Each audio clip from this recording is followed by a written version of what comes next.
एक पुष्प की पंखड़ी जो नित्य प्रति शिव को चढ़ाता है, शिव महापुराण की कथा कहती है कि उसका फिर कोई अगला जन्म नहीं होता, वो शिव में ही समा जाता है, वो जन्म और मरण के प्रपंच से छूट जाता है। जगत गुरु शंकराचार्य जी ने भी ये बात कही कि पुनरपि जननम पुनरपि मरणम के प्रपंच से छूटने के लिए शंकर का अनुमोदन करना है, भगवान शिव की भक्ति करना है, शंकर का अनुमोदन करना है। गला पकड़ रहा है बाबू बहुत। शिव का स्मरण करना है, शंकर की भक्ति करना है। आप शिव का स्मरण में अगर डूबे हुए हो, शंकर की भक्ति में डूबे हुए, शंकर के स्मरण में, शंकर के अनुमोदन में डूबे हुए हो, तो ये निश्चित है कि हम और तुम कहां होगे ये पता नहीं।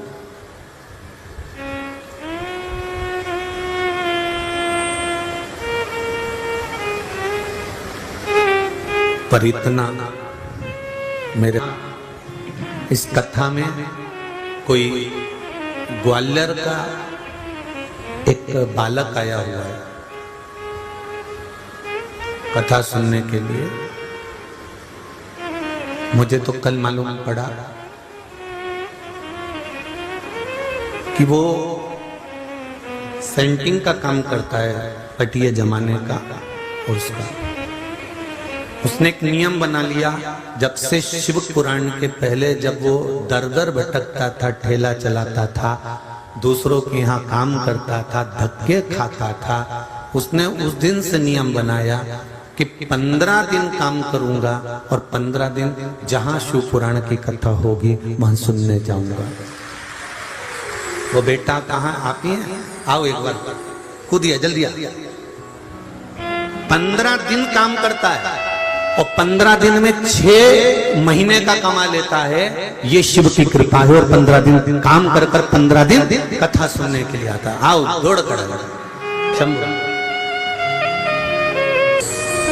कुछ तो होगा इस पुराण में शिव की कथा। दुनिया के लोग भले कह दें कि बताओ उन्होंने ऐसा बता दिया, उन्होंने वैसा बता दिया, क्या होता है शंकर को जल चढ़ाने से, क्या होता है बेलपत्री खाने से। हम तो आपसे भी कहें, हम ये नहीं कहते कि शंकर जी पे चढ़ी, आप तो शिव जी से औषधि मांग कर लाइए ना बेलपत्री की। आपका शुगर, आप तो प्रैक्टिकल कर देखना, शुगर लेवल में नहीं आ रहा हो, बार बार तुम डॉक्टर को जांच करा रहे हो, शुगर लेवल में नहीं आ रहा, एक बेलपत्री शंकर जी से मांग कर लेकर आओ औषधि के रूप में, और उस बेलपत्र को चबा चबा कर खाना प्रारंभ कर दो। हाँ, किसी किसी को बेलपत्र खाने से मुख में छार पड़ जाता है, जीवान छार छार हो जाती है, कड़वा मुंह हो जाता है, कई बार छाले पड़ जाते हैं।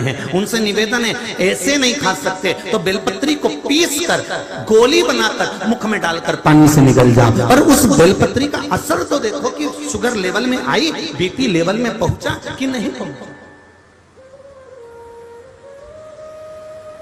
हमें शिव से औषधि मांगना है, हमें शंकर से औषधि चाहिए, हमें उनका निर्माल्य नहीं चाहिए, हमें तो अमृतमय औषधि। क्योंकि शंकर के पास जो रहता है वो साधारण नहीं रहता साहब। चपटी भभूत में है खजाना कुबेर का, उसके तन पर अगर कोई भभूत का कण भी चढ़ जाता है, भस्म भी लग जाती है, तो वो कुबेर के खजाने जैसी हो जाता है।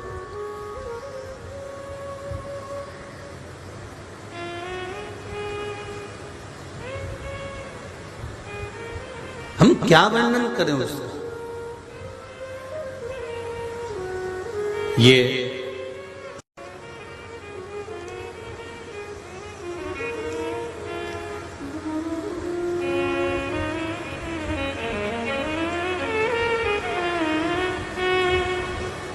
इतने सारे कार्यकर्ता लगे हुए हैं, कोई जैकेट पहना है, कोई कुर्ता पजामा पहना है, कोई नी पहना है, तो जीन्स शर्ट पहना है, कोई बनियान टी शर्ट पहना है, तो कोई किसी रूप में काम कर रहा है, कोई किसी रूप में काम कर रहा है। कई लोग इनको गाली भी दे रहे होंगे, कई लोग इनको अपशब्द भी कह रहे होंगे। तुम मुझे जानते नहीं हो, बाद में मिलना, जरा कथा हो जाए उसके बाद। कई लोग इनको आंख भी दिखा रहे होंगे, कई लोग अपशब्द भी कह रहे होंगे। कार्यकर्ता तो कार्यकर्ता है, सीटी भी बजा रहा होगा, आवाज भी दे रहा होगा, चिल्ला भी रहा होगा, कई लोग बोल भी रहे होंगे, पर ये निष्कपट भावों से, निष्कपट भावों से, ये नहीं कि मेरा आ गया तो मैंने आगे बिठा दिया, उसका आया तो पीछे, निष्कपट भावों से अगर इन कार्यकर्ताओं ने सेवा करी है तो 3 महीने के अंदर ये कार्यकर्ता भी मुझे सीवर में मिलने वाले हैं, ये निश्चित है। उसका फल क्या होता है ये देखिए, उसके बजरंग दल, आरएसएस और हिंदू उत्सव समिति, ये सब वहां दरवाजे पर चप्पल जूते का स्टैंड लगाए हुए हैं। कोई रेगल साइकिल से, त्रिशूल नवदुर्गा समिति, वो साइकिल से बूढ़े लोगों को वहां छोड़ दिया जाता है, और इतनी दूर पार्किंग से वो बुजुर्ग कैसे आए, तो उसके लिए व्हील चेयर की व्यवस्था करना, उनको यहाँ तक लाकर छोड़ना, यहाँ से वहां ले जाकर छोड़ना, ये कुछ सहजता नहीं है। एक कोई समिति है, वो हमारे, आप लोगों से हमारी कोई बात नहीं होती, और ये जजमान बैठे, इनसे भी पूछना, या इनके यहाँ कैमरे लगे हो तो उसमें देख लेना, हम अपने कमरे से नहीं निकलते, ना इनसे हमारी कोई बात होती। और इनके रिश्तेदार भी यहाँ हैं तो उनसे भी पूछना कि गुरुजी मिलते क्या, नहीं। वो तो हमारे जो ये ब्राह्मण जन हुआ, कार्यकर्ता हुए, जो यहाँ आते हैं, देखते हैं, तो वो बताते हैं कि गुरुजी कोई एक चाय और दूध का किसी ने स्टॉल लगाया है, ऐसी चाय तो घर में भी नहीं बनती गुरुजी, ऐसी जाड़ी चाय सुबह 6 बजे से चालू करता है तो रात्रि को 9-10 बजे तक। और केवल चाय नहीं, किसी का बच्चा रो रहा है, दूध दे दो भैया, वो दूध भर कर दे देता, भैया हमको 1 गिलास दूध, वो दूध, क्या कहूं मैं, क्या खान करूं मैं। हिंगोली वालों, दिल लूट लिया तुमने, क्या वर्णन करे तुम्हारे लिए, क्या बोला। वो 20 रुपया ले वे सो, तो क्या जोरदार ऐसी माताएं अपना अपना चूल्हा लगा लगा के बैठी है, गरम गरम रोटी सेक रही, और क्या जोरदार बेसन और रोटी। ये बेसन और रोटी तो तुम्हारे घर में भी आनंद नहीं आएगा, जो लाइन लगकर खाने में आनंद आए। तुम देखो तो उसका आनंद कोई सहज है क्या। कोई ठंडा पानी पिला रहा है, आरओ ले आए, आरओ की बोतल ऑन रख दी, पानी पिला रहा है, कोई चप्पल जूते संभाल रहा है, कोई व्यवस्थाएं लगी, ये सब इसने, कोई प्रसाद बांट रहा है, बिना सोचे क्या बांट गया, कैसे बांट गया, उसको मालूम ही नहीं। और लिख के रखना, हिंगोली वालों, तुमने कितना इन शंकर के गणों को दिया है। हम तो जो कथा में आता है उसको गण कहते हैं शिव का। इन शंकर के गणों पर कितना खर्च किया है उसको लिख कर रखना, और हिसाब लगा कर रखना कि मेरे बाबा ने 3 महीने में चोगना कर दिया कि नहीं दिया।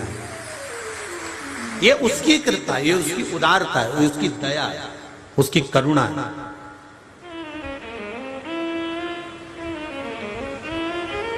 एक वो विशाल नवदुर्गा उत्सव समिति है कोई, वो खिचड़ी रोज प्रतिदिन खिचड़ी, और लोग बता रहे हैं वो दोना भर भर के, एक बार नहीं 3 से 4 बार, क्या जोरदार के घर में नहीं बने वो यहाँ बने। तो ये यहाँ साधारण नहीं है, यहाँ तो ये बाबा का प्रसाद है, जो पाया, जीवन का आनंद पाया, और खुश होकर अपनी जिंदगी का अलमस्त से भाव से, आनंद से स्मरण किया। यही सुख है, यही सुख है।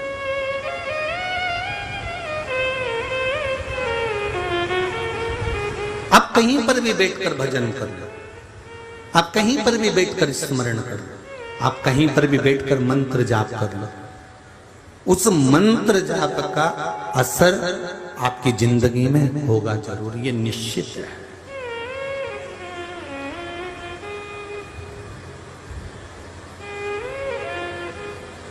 आपने 7 ताले में बंद होकर भी किसी की निंदा करी तो वो निंदा वहां तक पहुंच जाती है। तो हम किसी स्थान पर बैठकर भगवान का भजन करते हैं, मंत्र जाप करते हैं, नाम जाप करते हैं, नाम स्मरण करते हैं। एक प्रश्न किसी का आया है, उस प्रश्न को जिसने किया है, बहुत अच्छी बात है कि गुरुजी, हम आस्था चैनल पर कथा सुनते हैं, फेसबुक यूट्यूब पर कथा सुनते हैं, दिन में समय नहीं मिलता तो हम रात को सुनते हैं, पर कथा सुनते हैं। हम जब तक रात्रि को थोड़ा सा शिव पुराण नहीं सुन लेते तब तक हमारी आंखों में नींद नहीं आती। अब हमारे पतिदेव भी कथा सुनने लगे गुरुदेव। मेरा इतना सा पूछना है कि गुरुजी, हम जब टीवी पर सुनते हैं या मोबाइल पर सुनते हैं और जहां कथा पंडाल में होती है, जहां कथा हो रही होती है, वहां जाकर सुनते हैं, इन जगह पर पंडाल में कथा सुनना या टीवी पर कथा सुनना या मोबाइल पर कथा सुनना, इसका फल कहां पर कितना कितना है वो हमको थोड़ा सा समझा दीजिए। तो एक साधारण सी बात है, पलंग पर सोते सोते कथा सुन रहे हो, आप अकेले हो या पति है या बच्चे हैं या 5 नहीं, हजारों लाखों लोग एक साथ कथा सुन रहे हैं। इसका फल क्या होता है? जब 3.5 करोड़ रोम छिद्र ये मनुष्य के शरीर में है, 3.5 करोड़ एक एक रोम को गिनना शरीर के, 3.5 करोड़ रोम छिद्र मनुष्य के शरीर में होते हैं। इसके होने का कारण क्या है? शिव महापुराण की कथा कहती है कि ये 3.5 करोड़ रोम छिद्र इसलिए दिए गए हैं कि एक दिन में 3.5 करोड़ बार तुम्हारे मुख से भगवान का नाम निकलना चाहिए, तब जाकर परमात्मा का पद प्राप्त हो। अब आप में से कितने लोग हैं जो 3.5 करोड़ बार भगवान का नाम ले लेते हैं एक दिन में? कोई नहीं ले सकता। अच्छा साधु सन्यासी तपस्वी साधक उपासक कोई 3.5 करोड़ बार भगवान का नाम नहीं ले सकता एक दिन में। तो फिर क्या करा? तब भगवान ने अपना एक आनंद सुख प्रदान करा कि सत्संग में जाकर बैठ जाओ, प्रवचन में जाकर बैठ जाओ, कथा में जाकर बैठ जाओ। क्या होगा उससे? तो कथा में जाकर जब बैठोगे और उसमें जब भगवान का कोई नाम गुणगान होगा, श्री शिवाय नमस्तुभ्यम, पंचाक्षर मंत्र नमः शिवाय, षडाक्षर मंत्र ओम नमः शिवाय, द्वादशाक्षर मंत्र ओम नमो भगवते वासुदेवाय, 2 अक्षर का मंत्र राम, 2.5 अक्षर का मंत्र कृष्ण। जब भगवान का नाम अगर लिया जाएगा और सब एक साथ भगवान का नाम लेंगे तो वो मंत्र जब बोला जाएगा तो आपस में टकराएगा तो बिखरेगा तो ये 3.5 करोड़ रोम छिद्र में समा जाएगा। एक दिन में 3.5 करोड़ बार मंत्र के जाप का फल मिलेगा।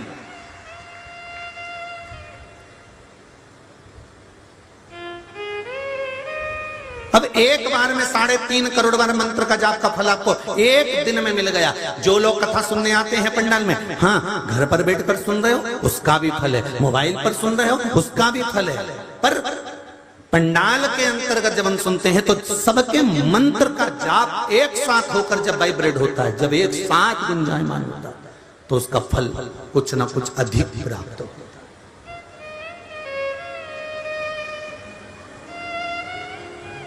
शंभो शरणे मांगू घड़ी दे घड़ी, दुख काटो दया करी ने दर्शन। एक व्यक्ति आवाज उठाता है तो उसकी आवाज थोड़ी दब सकती है, पर एक साथ हजारों व्यक्ति जब आवाज लगाते हैं तो उनकी आवाज दबती नहीं, वायुमंडल के द्वारा चलती चलती उस परमात्मा तक पहुंचती है और वो परमात्मा की कृपा हम पर तुरंत हो जाती है। ये उसकी कृपा से, उसकी दया से, उसकी उदारता से हमें प्राप्त होता है, ये उसकी कृपा से प्राप्त होता है।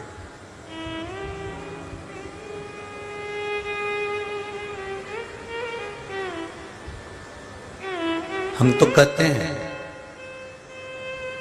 आपको भी कहना चाहिए, तुम्हारा दिल जिससे लग जाए ना, राम जी से दिल लग गया तो राम के आगे झुक जाओ, कृष्ण से दिल लग गया तो कृष्ण के आगे झुक जाओ, शिव से दिल लग गया तो शिव के आगे झुक जाओ, हरि विठ्ठल से दिल लग गया तो हरि विठ्ठल के आगे झुक जाओ।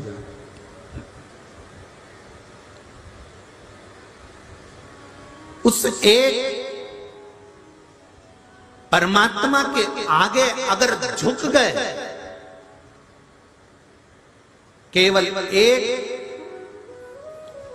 तुम्हारा जिससे मन लग जाए उस परमात्मा के आगे अगर तुम झुक गए तो ये निश्चित है वो परमात्मा तुम्हें किसी के आगे झुकने नहीं देगा। ये निश्चित है। हे भोले, हे शिव, हे शंकर, आप साध लोगे तो सद जाए।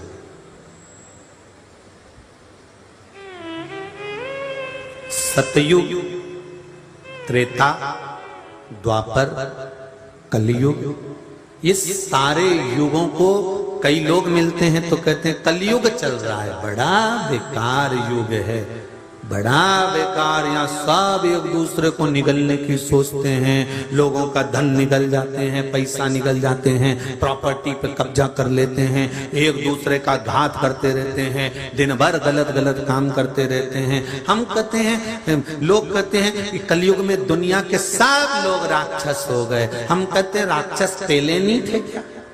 सतयुग में भी तो राक्षस थे, हिरण्यकशिपु हिरण्याक्ष थे कि नहीं थे?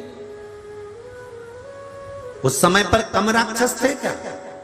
सतयुग को देखो तो वो उस समय पर भी राक्षस थे। त्रेता में आओ तो रावण जैसे राक्षस उस समय पर भी थे। द्वापर में आओ तो कंस जैसे, पूतना जैसे, तृणावत, घासुर, बकासुर जैसे राक्षस उस समय पर भी थे। बस अंतर इतना है कि पहले जो राक्षस हुआ करते थे, असुर हुआ करते थे, इनको सुधारने वाले मैकेनिक अच्छे हुआ करते थे। पहले के मैकेनिक और आज के मैकेनिक में अंतर हो गया।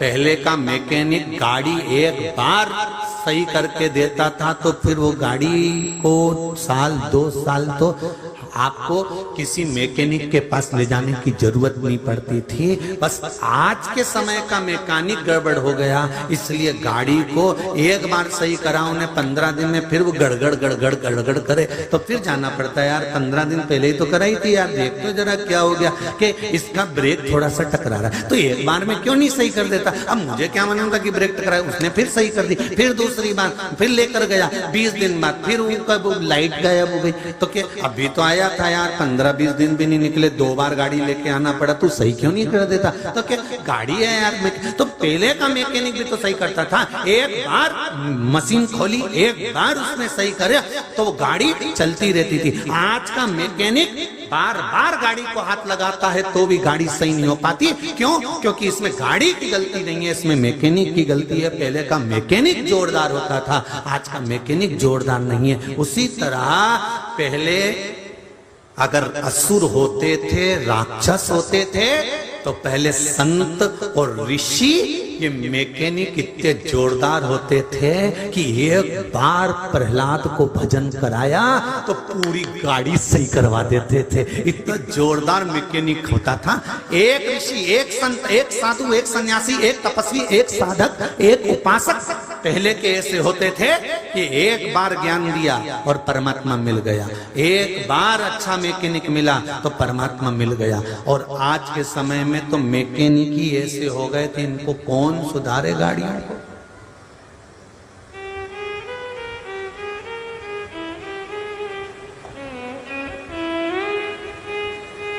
जब टीवी खोलो ना कहीं का मैकेनिक गड़बड़ ही मिलेगा, तो मैकेनिक ही बेकार हो गए, तब क्या करोगे? कैसे गाड़ियां सुधरेंगे? शिव पुराण कह रहे हैं ये मौका मिला भजन करने का, ये मौका मिला है मंत्र जाप करने का, ये मौका मिला है